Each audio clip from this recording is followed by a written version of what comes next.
Washing മെഷീനിൽ നമ്മൾ wash ചെയ്യുന്ന സമയത്തൊക്കെ പോക്കറ്റിലും അതുപോലെ തന്നെ എല്ലാ ഉള്ള സാധനമൊക്കെ മാക്സിമം പുറത്താക്കുക. ഇതൊന്നും പുറത്താക്കാതെ വന്നു കഴിഞ്ഞാലുള്ള അവസ്ഥയാണ് ഈ കാണുന്നത്.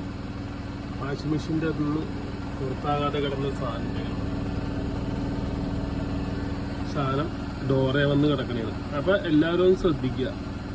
ഇതുപോലത്തെ സംഭവങ്ങൾ എന്തെങ്കിലും ഉണ്ടെന്നുണ്ടെങ്കിൽ പോക്കറ്റെല്ലാം തപ്പി വൃത്തിയാക്കിയതിന് ശേഷം വാഷിംഗ് മെഷീനിൽ ഇടുക.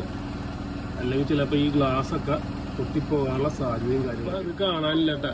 അതെനിക്ക് വാഷിംഗ് മെഷീൻ്റെ അകത്തേക്ക് എടുത്തിട്ട് പോയി എന്നാ തോന്നണം. എങ്ങോട്ട് പോയെന്ന് അറിയാൻ പോലെ കേട്ടോ. നമുക്ക് നോക്കാം എന്താണ് അവസ്ഥ എന്നുള്ളത്. ഈ മറിഞ്ഞൊക്കെ കറങ്ങണുണ്ട്.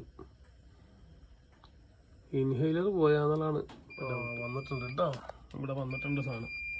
സൗണ്ടും കേൾക്കണ്ട. തുറന്ന് നോക്കാം ഇൻഹെയിലറിൻ്റെ അവസ്ഥ എന്താണെന്ന് നമുക്ക് നോക്കാം. അച്ചടാ, ഇൻഹെയിലർ നന്നായിട്ട് വാഷ് ചെയ്ത് കിട്ടിയിട്ടുണ്ട് കേട്ടോ.